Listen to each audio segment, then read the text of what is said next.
Inside the Birds is back. What's going on, everybody? It's Geoff Mosher and Adam Caplan for another edition of Inside the Birds, presented by our friends at Ocean Casino Resort in Atlantic City. It's the exclusive Jersey Shore resort of Inside the Birds. There is never a dull moment with the Philadelphia Eagles. You guys all know that. So we've got plenty of to talk about here on this midweek edition. We're going to talk a little bit more about the Haason Reddick contract situation. And then we're going to get into finishing off the contracts. Last podcast, we did other guys on defense, not just named Haason Reddick, who may have some contracts worth looking at. And then we'll finish that conversation off with guys on offense. It's funny to me, Adam, just how fast things, like 24 hours removed from the Super Bowl, the Reddick thing was already in the air, right? You hear Brandon Ayuk from the Niners already talking about, what's going to be his deal. I don't know. He's under contract and he's already talking about going somewhere else. And there's play. I mean, it just doesn't stop, man. It's like as soon as the cycle hits end, it just goes right back to the start.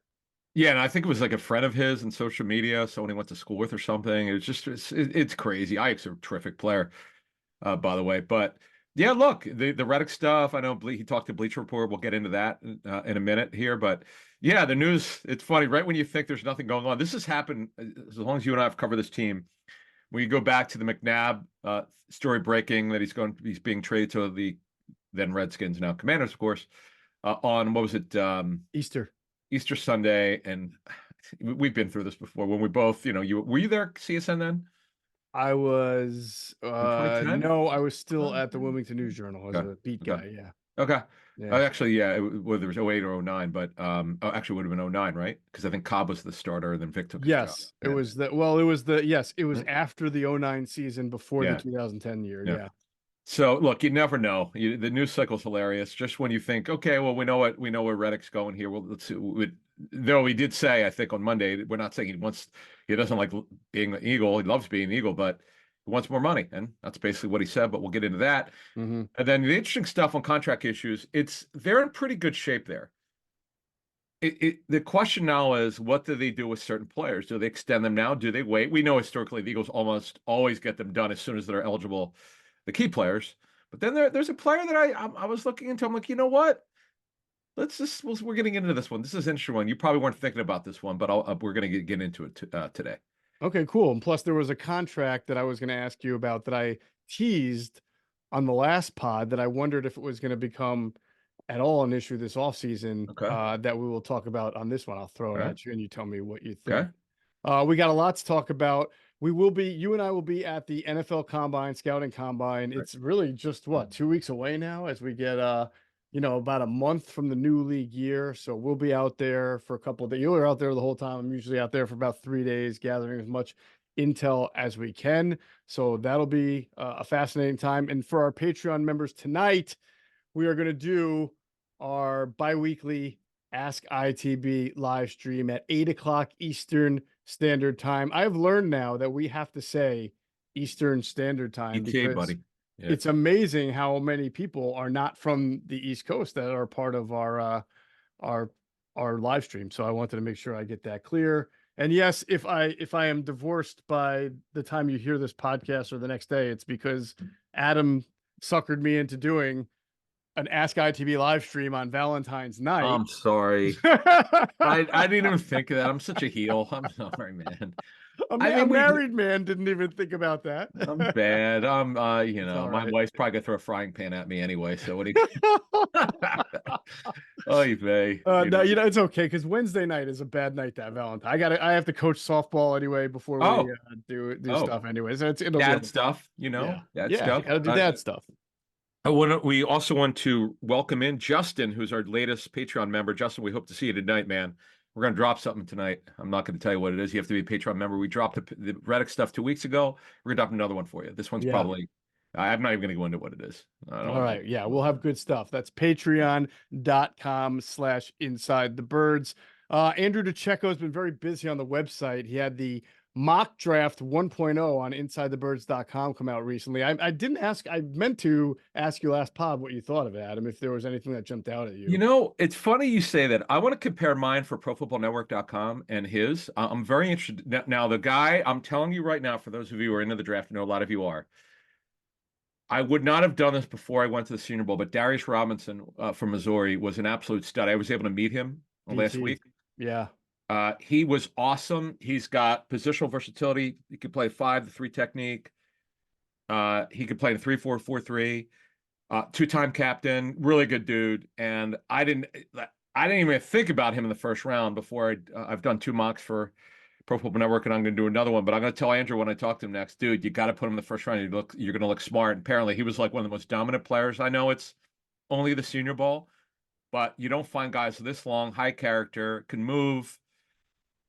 This kid's pretty good. So for those of you who are mock drafters, we know a lot of draft people out there. Yeah. Would love to draft like you and I do. That's a guy you're going to hear a lot more out of. Darius Robinson from Missouri. Yeah, had a great week at the Senior Bowl. So Andrew's mock draft is an Eagles only mock draft. He does picks for the Eagles. So he had Tyler Guyton in the first round for the Eagles from Oklahoma, and then second round he went with a corner and a safety, and then a linebacker out of Kentucky in round 3. So he kind of went Eagles identity first round, right? Offensive tackle, despite needs. I But know. then second and third round, which is what the Eagles do, right? Is when they get those kind of players that they need, but also value for the future.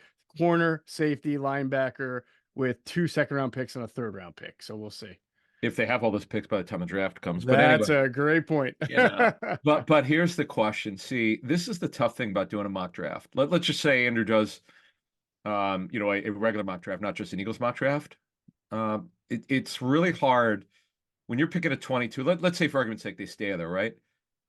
Cornerback's the biggest need by far in the football team, but safety is also a need. We know they're not taking an off-the-ball linebacker in round 1. We get that. But every once in a while, like you and I worked together for the Fanatic in 2017 when I told you they're taking McCaffrey if he's there.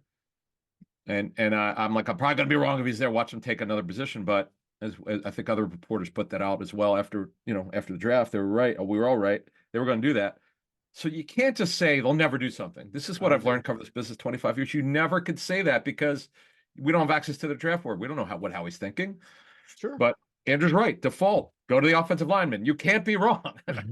I think the Ravens, by the way, showed you that because they are historically, like the Eagles, a build from the inside out team. They are historically going to draft offensive linemen, defensive linemen in the first round. They'll take a linebacker like Ray Lewis high because they are built a little bit more about their linebackers. But they took Kyle Hamilton 2 years ago in the first round, and the guy had an all-pro year. And I don't remember the last time before that they took it. Was Ed Reed a first-round pick? It might. I don't even remember if Ed Reed was a first-round pick, to be honest with you. Pretty certain he was in the 20. Okay, but that might have been the last time that they did that. So it's not a team that often. It was 24th overall, which, as we all know, by the time you get into the 20s, you're sort of picking guys you think are usually second-round picks. But so that's my point. They took a safety very high in the draft because that was the best player on their board and a guy they valued, and bam, they went for it. One more thing though, Kyle Hamilton, because he did not have a good rookie season. In fact, there were like people saying, "Is this guy going to be a bust?" And then he obviously was awesome, unbelievable this past season. Now, here's the thing: Mike McDonald is now the Seahawks head coach. He's no longer the defense coordinator. Like, you don't know what happens when these guys leave. The guys who created these roles for this guy, because he's a move him around, like specialty play. He's incredible. But now you've got Zach Orr, who's a former player whose career got cut short to injury. This is, you never know. He may not be the same player. It's like, Jeremy Chinn's situation was different. Jeremy Chinn was awesome, kind of like Hamilton year 1. Well, Hamilton year 2, but Chinn year 1. And he was never the same after that. Got kind of benched. They made him a nickel linebacker and safety. So you never know. That's a specialty position. That Hamilton was incredible, one of the best defensive players in football. But you know what? When the play caller leaves, whether it's offense or defense, look at Shane Steichen. Let's get this back to the Eagles. Look at Steichen without Hurts. Hey, this stuff matters. By the way, to one up your point, not only did Kyle Hamilton lose the play caller who put him in a great spot, but his position coach last year, who helped his ascent, Good was call. Denard Wilson, who is now Yeah, with the he's Tennessee good. Titans. So he lost Yep. his play caller and his position coach. So that's a great point. Coaching And matters. you always have to, that matters. It absolutely matters. Coaching matters. Good stuff.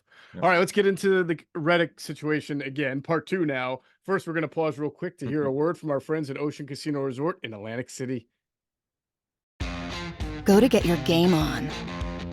Go for the beers. Go for the cheers. Go for the hit and the hits. Go for the stakes and the stakes. Go to get your parlay on. Go to get your party on. Go for the scene.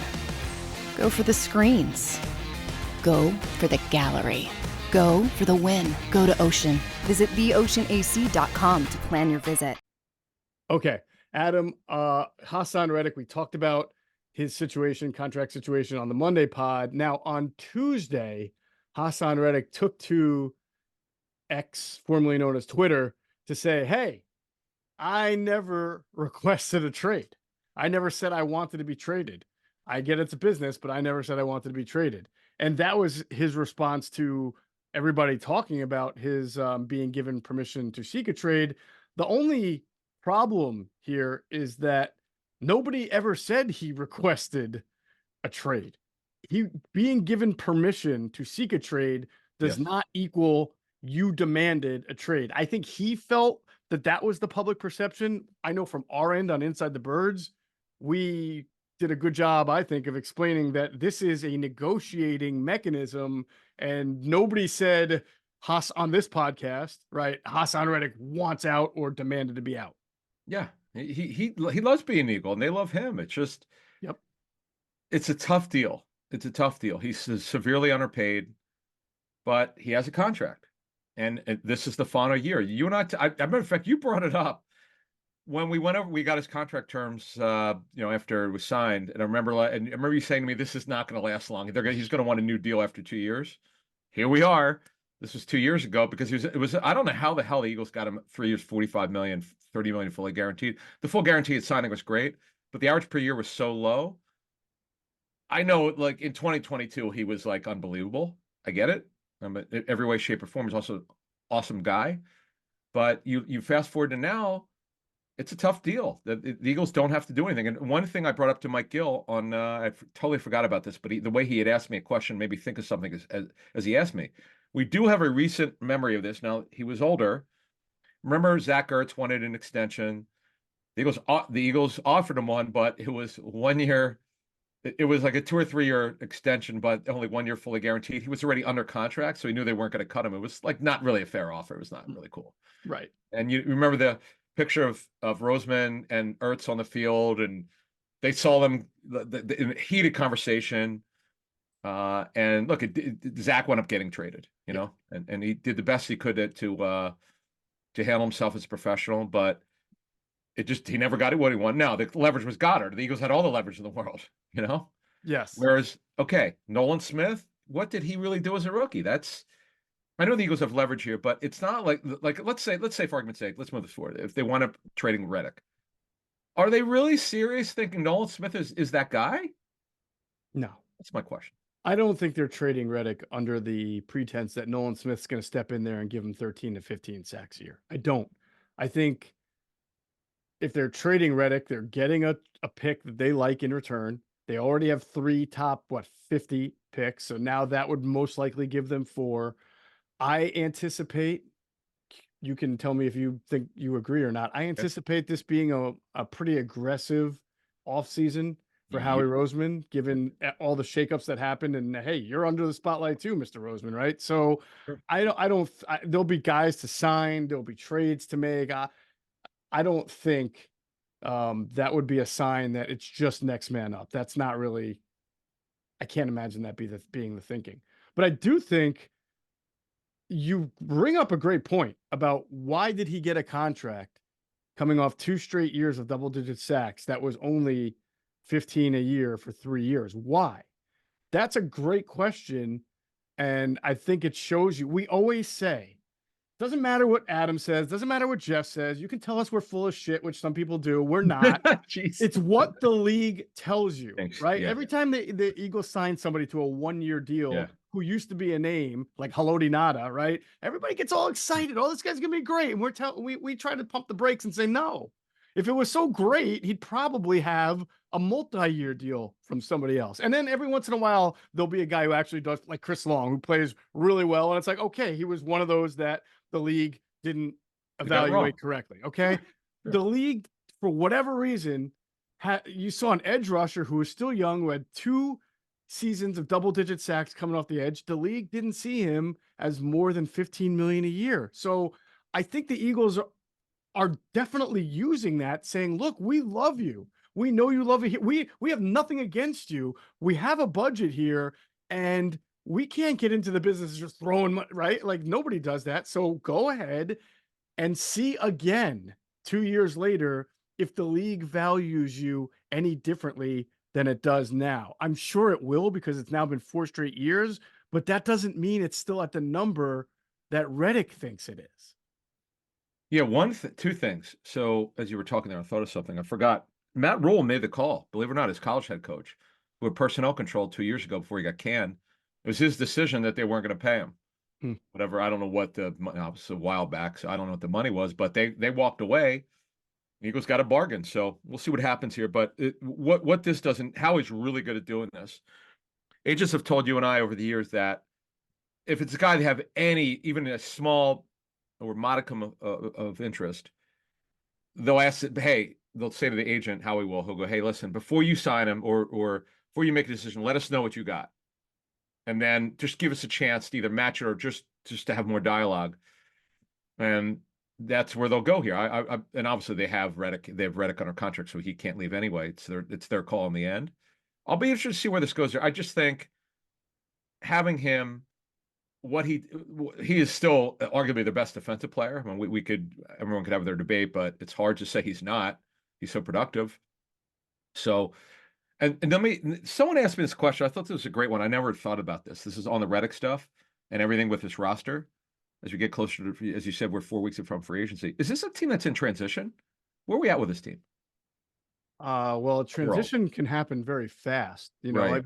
I thought that they were in transition coming off of 2016 after Carson Wentz's rookie year. They go and add a significant player like Alshon Jeffrey, but I never thought Alshon Jeffrey was such an amazing player like Tyreek Hill, right? That all of a sudden everything about your offense changes. I thought he was a good addition. They made some additions on offense, and then lo and freaking behold, they're a Super Bowl team the next year. So things can happen fast. It really depends, Adam, on the type of moves that Howie Roseman makes. But I would say not transition too much, because again, the offense should be a top 5. It should be a great offense as long as the offensive coordinator's job he's doing his job, and as long as the quarterback redevelops and doesn't regress. Because the talent level of the offense should not be a question. I will say that the change from center is probably going to be an under the radar theme. I mean, that can be, if that's what happens, if Jason Kelce retires and Cam Jurgens is the center. I think that can be kind of an underrated thing right now. You know, like to gloss over that's important, but that goes back to your coaching. You got Jeff Stoutland, you got Kellen Moore. They got plenty of time to figure that out. So, it's really, Adam, just the defense, right? And you don't need 11 new defensive players. You need a good safety, like a Malcolm, even a Rodney McLeod type set. I shouldn't have said Malcolm Jenkins. That would be nice. Hey, the Eagles didn't know they were getting that kind of player when they signed Malcolm Jenkins. It's not like he reset the market, right? He was great. They need a good nickel corner. They need a linebacker, and Nakobe Dean to stay healthy. It's not like they need 30 things to go right. Does that make sense? The reason why I asked it is because is Howie going to make another run for Super Bowl? I mean, because your response is kind of what I was thinking. Okay, it sounds like you don't think they need like a massive overhaul. It's just kind of retooling. I remember John Schneider, the GM of the Seahawks, telling me it was 1 year where everyone, because after the Legion of Boom, he said, we don't rebuild here, we retool. I was like, what is that? And what do you mean by that? He goes, we're not, this is not a rebuild. We're gonna do it from within. We have some things we have to do. We know that, but this is not a rebuild. I said, okay. So this is on your point. I think that's what this is. This is a retooling. It's not a rebuild. It's right. You mentioned their offense. It should be great. Defensively, now, Sweaty, we talked about it Monday. what the hell happened? Was it the scheme? Maybe so. We'll see if he can get back to where he was. The two young kids, Carter and Davis, they got to take their game to the next level. Obviously, Davis has to. Carter was not consistent in the second half, to say the least. That's what the tape showed. Other teams told us that, but he's an absolute superstar talent. He's got to bring it to all the time. Slay's another year. There's another year out. I mean, he's now 33 years old, which he just turned in January. They're not good at safety. They got to figure out what we're going to get. We're going to talk about Byard's contract again another time. About there's some things that they can do there. Bradbury obviously fell off completely. They got a lot of questions. That's my point. It's like, can they make another run with this thing, or as you said, they need maybe 4 or 5 pieces, and I know it could happen. And when you can do that in free agency, if you nail a couple draft picks, who says that rookies can't come in and be impact players? Of course they can. Right. But there's just a lot that's got to happen for them to get back to that level. 100%. All right, we'll move on to some other contracts. By the way, the reason why I threw in that line, I love our viewers and our listeners, and 95% of the feedback we get is great. But while we were discussing free agents and how people react to certain names, right? I do remember when we were talking about, we did a podcast after the Eagles signed Terrell Edmunds in free agency. Okay. And we basically said, look, I know he's a first-round pick. I know he played on the Steelers defense. I know he was there for 5 years. This is not a guy that you should be really, really excited about, right? We explain why. We told the truth. Yeah. And we were just telling not only the truth, but what we were told, right? Mm-hmm. And there were a couple of people who hit us up like, you Oh. guys don't know what you're talking about. Yeah, He's we got great. nailed He's for a that. first-round pick. He's a stud. The only reason they didn't keep him was because they had Minka Fitzpatrick. I mean, all the Nothing to do excuses with in it. the world. Yeah. And, Yeah. we get Great that every guy. once in a while. Great, really high character guy. He's just Awesome. He's just a below average player, and they offered him a 1-year veteran minimum. So what the Steelers told us, and we were like, "Wow, what don't you like about him?" He was basically a height, weight, speed guy. Yep. And he just didn't live up to it. There are plenty of those guys that he was just overdrafted. They missed on it, and Right. the Steelers missed on it. The Eagles tried; it didn't work. But that's the one more thing before we move on. I don't want to see a patchwork team. It doesn't work. You can't do that. Yes, they have a lot of holes on defense. We get that, but you can't patchwork it, man. I understand what happened last year. They tried at linebacker, it didn't work. Although Cunningham was a nice find, he was hurt. Byard at the trade down became available. We don't need to rehash what happened there. It was all the changes on coaches and stuff, but just don't patchwork it. That's the thing that doesn't work. No more 1 year, $600,000 signing bonus contracts. Oh my God, okay? how Maybe many one or those- two, but last What year are was like like 5 or 6? 6 of them. Yeah, Yeah, it's insane. it was Anyway, crazy. that was funny. Yeah. All right, moving on. Whether your resolution is to save money, eat better, or stress less, HelloFresh is here to help you do all three. So say hello to your most delicious year yet with fresh ingredients and chef-crafted recipes at a price you're going to love, delivered right to your door. So you've resolved to actually sit down and eat dinner around the dinner table, but what do you do about those nights when your schedule is jam-packed? Well, that's when you turn to HelloFresh's lineup of quick and easy meals, including their 15-minute recipes. They're designed to help you minimize mealtime stress. Who doesn't like the sound of that? Every time we eat meals from HelloFresh, whether it's a quick and easy variety or just their standard meals, we're blown away by the freshness, the taste, and the overall quality. I tell you all the time, HelloFresh makes food for everyone. If you love meat, if you love seafood, if you're a vegetarian, you like soup, they make that too. And now they've got a great new deal. If you go to HelloFresh.com/EaglesFree and use the code EaglesFree, you get free breakfast for life. That's one breakfast item per box while your subscription is active.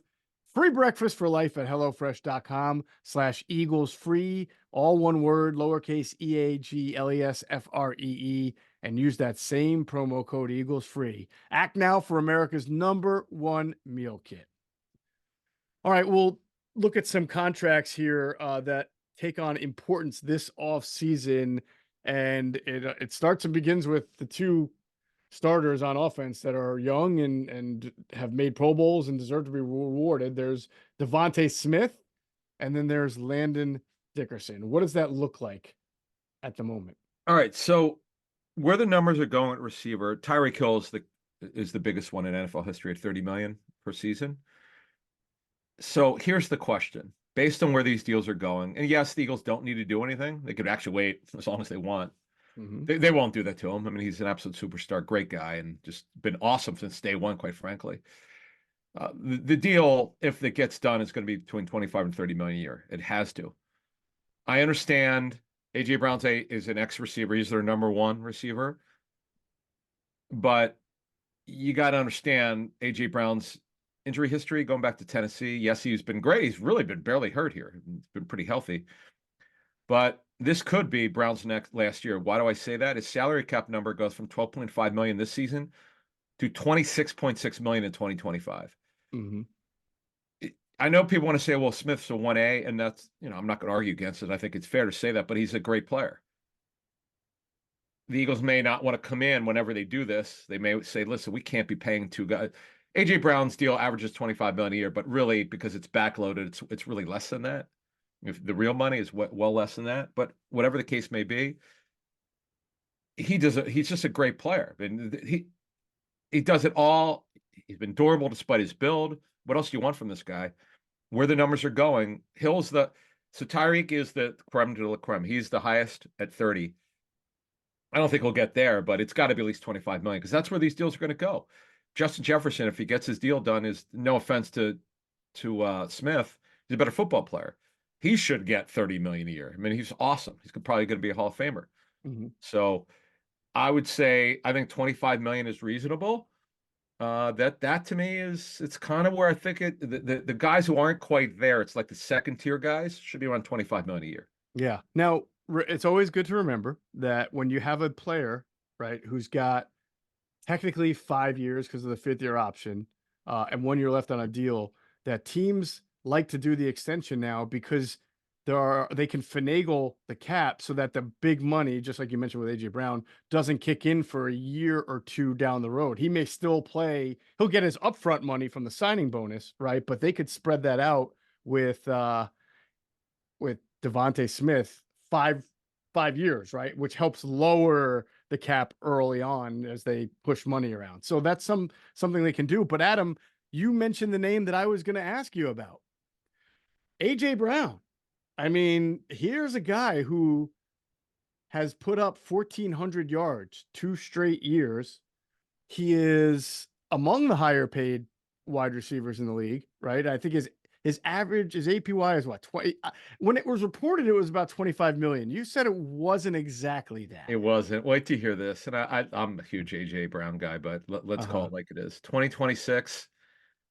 I mean, this is so ridiculous. 30.25 million base salary. Get the hell out of here. Yeah, he's not going to see a lot of the money. That's just like, take a guess on the cap number. In what year? 2026. I thought you just said it was like 30 something million, right? 41.6 Oh, million. that 2026. Yeah, 41. Oh my God. 40. I know it's ridiculous. Yeah, it's backloaded. The real money is around 20 million. All right. AJ Brown's a smart guy. He's got smart reps. Do you think he's going to look at this offseason and say, I know what you get. You're going to extend DeVonta. You're going to rock me for another 1,400 yards and you're going to get rid of me. Does AJ Brown choose potentially this offseason to say, let's work on that extension now? Because I've kind of outperformed my deal. I've given it two 1,400 yards seasons. Well, he's been awesome. What else could you say? But he's still the APY, the money for the first 3 years is pretty good. Yeah. But because of the balloon payment in 2026, it just jacks everything up. So it's kind of he just doesn't have any leg to stand on. Right. What about the other way around? Do you think if the Eagles want to keep him, does it make sense for them right now? They're keeping him for this year for sure. He ain't going anywhere this year. No, I meant if the Eagles want to keep him him and DeVonta Smith around for the next 4 or 5 years, does it make sense for them to convert some of that base to signing bonus and give him a new deal? I don't think they're going to do it. It's kind of complicated. I don't see it because the John Robinson was very concerned. The former GM, and obviously why not being a mistake? Let's call it like it is. Yeah. But AJ was very public. I think I don't remember exactly the number, but AJ was on the record in some interviews saying that it was a take it or leave it deal, and he was kind of shocked by it, being how much it was beloved in that building. You saw Mike Vrabel. You saw what Mike Vrabel did when he knew that was that him getting all upset on camera was when he knew the trade was consummated. So yeah, it's just hard because they were concerned about condition of his knees. And I give the Eagles credit. I mean, it's amazing how healthy he's been, but you got to be careful with that stuff because when guys have knee problems, you're worried about the life of the guy's career. Like at some point it becomes a problem. It hasn't. They manage him well, and AJ's in great shape, but we'll see. Yeah. I just wanted to bring I don't see how it's like the Bengals with T. Higgins kind of dropped off. He had injury problems. Mhm. You're going to have to pay Chase at some point. Jamar Chase is an absolutely awesome football player. He's right up there with AJ. Similar type player, great player. It's hard to play. It's hard to pay two guys $20 million a year. I don't know how the Eagles are going to do this. This is hard. I mean, maybe this is AJ's last year. We'll see. They're going to have a decision to make. It's really hard to keep doing this, to keep Right. paying. And then, by the way, Hurts's money is going to jump. His money in 2025, his cap number jumped from 13.6 million to about 22 million. And the cash is easy, but the cap number is the big one. So they got to deal with that. So yeah, this is what happens when you're good. You want to keep your players around, but the Eagles with their future money, because the option bonuses. Remember, the option bonuses are always after year one. Then they vest at some point and they prorate it, and that's where you get nailed. Well, I will be watching very closely what the Eagles do at this position this offseason, as far as the extension for DeVonta, the draft, and any free agents that they may or may bring in. And I will be watching AJ Brown because I think you and I have covered this business long enough to know that really good players, once they get to that last year of guaranteed money, is when they start to talk to their agent. Their agent reminds them this is the last year of guaranteed money. After this and year, they start to think Yep. about their future a lot. Yep. So we Yep. will see if there's anything that develops from that. Landon Dickerson, Pro Bowl last 2 years, 2 out of 3 years that he's been in the league. So here's a guy who's gonna command top of the market money at left guard at guard. Right. There were major concerns about his knees coming out of college. Remember, he had this big injury history. He had, was he not coming off the ACL? Am I wrong about that? Well, he had ankle and knee injuries. He had like 4 different surgeries, I believe. Oh, geez. Right. I remember you had that note for us. But I mean, again, I know he has these like little nagging things. He'll miss like a quarter, a couple, whatever the case may be. But knock on wood, he continues to stay healthy. He's been great. He keeps getting better. I know sometimes Cosell told us that sometimes he's not a little bit overhyped. Greg said his tape doesn't look quite sometimes as good as people think it is, but he's obviously very good. So yeah. Now here's the interesting thing as I research this. The money at guard now is finally hit the 20 million mark, but there are only 2 guys: Chris Lindstrom and from Boston College, right? Yeah, 20.5 million per season. Quentin Nelson is also at 21 million. Now, the guarantees are typically now for guards just if 2 year at fully guaranteed salary. And we've talked about this before, but it's been a long time. Players get too asphyxiated on average per year. They really should be on the getting as much fully guaranteed money at signing, so the players can, if they fall off, the team like look at Bradbury right now. Great job by his agent, right? He had a bad year. He should have been benched. The Eagles owe him just under 11 million, no matter whether he's on the roster or not. He's owed 11 million fully guaranteed of total cash. That's why you want to get 2 years fully guaranteed, or 3 in this case for younger players. So, but to get back to Lindstrom and Quentin Nelson. So I mean, again, I know it's subjective, but is Dickerson better than Lindstrom? And we'd have to ask some people who evaluate this position, guard, interior lineman. But that's where the money's going. If I'm Dickerson's agent, I believe he's got Pat Dye Jr. I'm asking for 20 million a year. Hell yeah, 100%. Not more or more. No, yeah. I mean, Lidstrom has made 2 Pro Bowls the last 2 years, and so is Dickerson. And Dickerson's younger. I think you made a great point about the guaranteed money, because I think at this position, more so than any others, there's a really big gulf, right, between what Lidstrom and Nelson made as compared to, like, if you look at like Elkton Jenkins or who's another good guard that signed recently, like maybe. Well, Zach Martin's on a third. I don't know if that counts, but those 2 guys made a ton of guaranteed money, and I feel like the other guards in the league don't have it. They're not in that 60 million range of guaranteed. If I'm correct. Yeah, the problem with those guarantees is so much of his injury guarantees, which almost never matter. Mm-hmm. It's how much is fully guaranteed at signing. Like the Right. total guarantees, you'll see it reported 60 million, like you're saying. But then if you go through the contract, gosh, 25 million of it's guaranteed for injury, which, yeah, it does protect them if they can't pass a physical. You know how rare it is for that to happen? Joe Banner was telling me that. He goes, he just doesn't understand why they don't get if the players get fixated on average per season, but what you want is the club to have a real tough time cutting you based on structure. That's why I brought up the Bradbury situation. Right. So the what's going to make this possible is sort of the literal changing of the guard that could happen here, changing of the center and guard.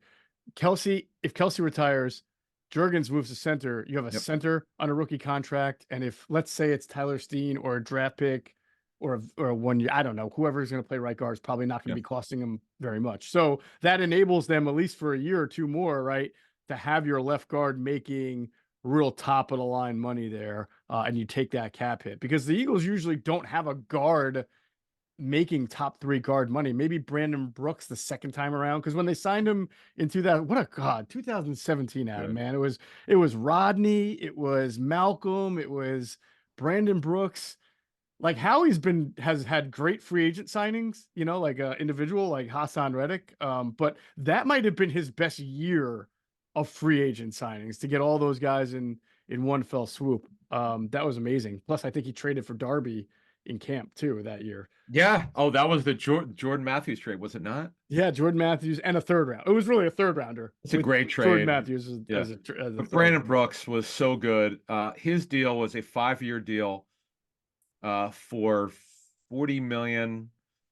The guarantee was really strong. It was more of a 2-year structure, you know, with a large signing bonus. But he was such a good player, and boy, the Texans. To this day, I'll never understand why they walked away from it. It was Bill O'Brien's call, I think, something like that. I know he was heavily involved in it, but that was stupid because he's such a stud. Howie is like knocked it out with these offensive linemen. I mean, we'd have to go back to the ones that he missed, but. The best one, and they're really good. One of the things, and this goes to Joe Banner too when he was there, is their ability to find guys who are disgruntled or like Jason Peters' story. It was actually Howie, believe it or not, was the one he found him on their practice squad. I think just to grade him for the draft. There was a guy, I think he might have been on the practice squad in the beginning, right? And he was a tight end at Arkansas. But for whatever the case may be, the Eagles have just done very well finding these guys sometimes. It doesn't always have to be offensive linemen, but you're a good call on Brandon Brooks. That was a great story, no question. Yeah, and Malcolm, I think Malcolm actually came in 2014. I'm probably confused. You're right, 14. Yeah, 100%. Yeah. So I was confusing that with the Rodney signing. Rodney and Brandon. 16. He was 2016. Yeah, that was 2016. And then Alshon was the next year in 2017. So, but either way, that was a really nice stretch there for Howie Roseman. All right, last guy we'll get into on offense for a contract situation before we get into some others is Kenny Gainwell, who's in the 4th year of his rookie contract. And honestly, I think you just say, all right, Kenny, you're in the 4th year of your 4th-year deal. I would extend him, but the only reason why I put him on there is because we know, as we noted when he was drafted, this is a player that the coaching staff pushed for in 2021. We talked a ton about him before the draft. We actually had his college head coach, Ryan Silverfield, on to talk about Kenny. Now, unfortunately, he hasn't been used quite the same way, but he's been productive as a grinder. Maybe with, we haven't even talked about this. We'll just talk about it now. Maybe with Kellen Moore here, he's a little bit more creative. Maybe maybe they start using more in the pass game. I mean, they couldn't be any worse with the way they used the backs last year in the pass game. So we'll see. But I was just bringing that up because we know how Sirianni loved this guy. So we'll see what happens. What percentage would you put on Kenneth Gainwell getting any type of even a 1-year extension? No, they don't, because they don't have to. But right.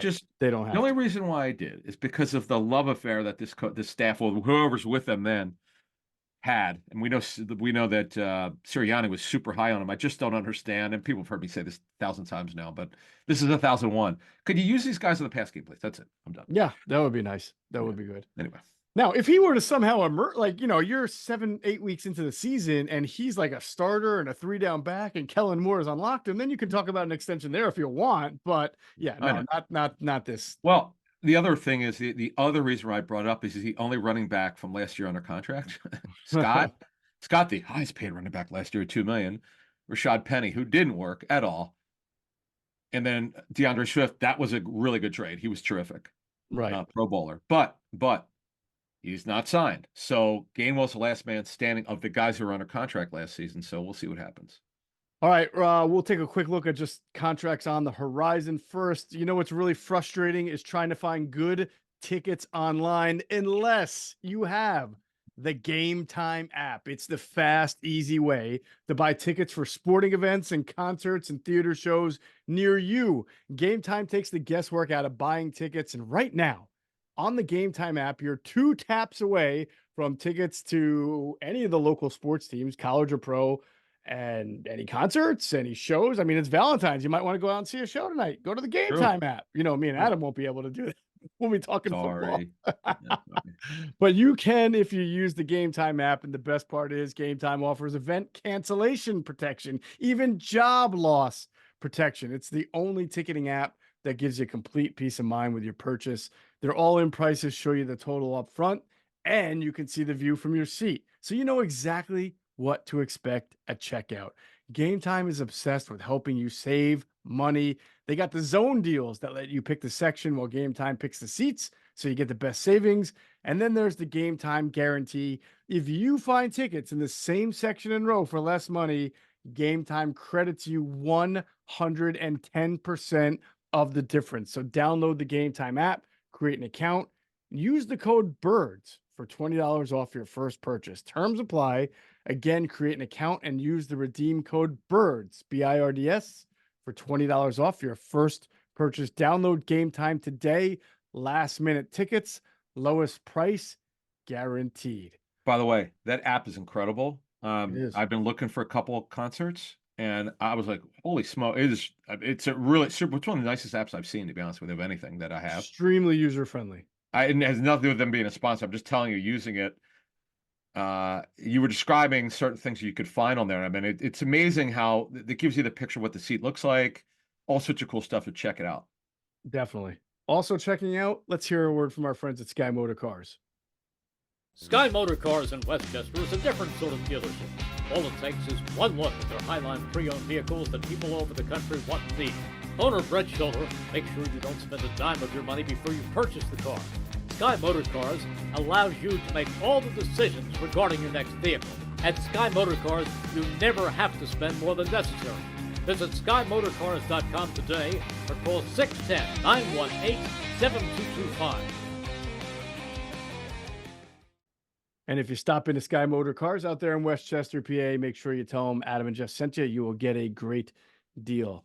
All right, we know that when the Eagles do contracts, they obviously have the whole database in front of them, and they even look forward to other players that they may have to extend the year after or the year after when they push the money around. So give me some contracts, Adam, that the Eagles will have to worry about at least in 2025 is concerned. Yeah, just wanted to bring this up. We'll do the deep dive as we always do in May and June. We go over every single contract and dead money, dummy years for comedy, and everything else. But Cam Jurgens it's real simple. If Kelsey does retire as expected, Jurgens is expected to be the center, would be expected to be the center, and this will be his 3rd year. So you have to wait until after 3 years. Brock Purdy's learning that the hard way. He can't touch his contract. Poor guy. Hey, I meant to ask you on that though. Doesn't the NFLPA have their own sort of player award system where if a guy who's under a rookie contract outperforms, is Purdy available for that? It's the I forget that you're right. I forget what the rules are. It's the player performance pool. Yeah. I forget what the rules are. Yeah. But in terms of them changing his contract, they can't touch it. Right. The team cannot. No, they can't. It's just it's he's making less than $1 million for 25, by the way, for 24 this coming season. It's insanity. But Jurgens, yeah. So look, if he kicks ass, and the Eagles have a very good relationship with the representative, the agency that represents Jurgens. I mean, you know what they'll do. They're not going to wait. They'll look to extend him, but he's got to kick ass. Now, The other ones, I'm bringing these guys up because this is going to be the horizon after this season. Mailata and Goddard, 25 is the last year of their deals. Mailata is still very, very, very solid. Everybody knows the story. Goddard, they don't have to do it, but here's the thing. This will be interesting as he approaches the 30-year-old mark. Let's see what they do. Do they draft a tight end over the next 2 years? Goddard just turned 29. We know about his injury history. He's very talented, great two-way tight end blocking and catching, but he's had an injury history. This is something to watch this year. I'll be interested to see if they draft a tight end in the first 3 rounds. We'll see. Or even the 4th round. You can get some good quality players there. But yeah, I agree with you. That's a position definitely worth watching. Not the first round, obviously, but you know what I mean. Goddard was a second rounder. That was obviously been a very good pick, but not saying they would do that, but you never know, man. We don't have access to what Howie's thinking, so we'll see what happens. Maybe Howie goes crazy and is like, I gotta have me Brock Bowers. No, that would be unbelievable. Oh, that well, no, honestly, when Hurts was drafted, even people have been with us for a while, we were still in awe of the thing. Just because they drafted a backup quarterback in the 2nd round, it just was, I know it's like, okay, it looks great now, but it got people were, it just made, no one can make sense of it. I mean, to this day, we don't need to rehash what the reasons why, but the bottom line is that's the stuff you can't account. That's what I mean. You never really know what teams are thinking. Right when you think you don't know. So we'll see what happens. Definitely. Love it. We'll end it on that. We'll talk to everybody on Friday. That's going to do it for this edition of Inside the Birds, the leading podcast in Eagles intel. And as always, we thank you for flying with us inside the Birds. Be sure to check out our friends at phlsportsnation.com. They're enhancing the fans' experience with their coverage of all Philadelphia sports teams. For the fan, by the fan is their motto. So make sure you check them out at phlsportsnation.com and on Twitter at phlsportsnation.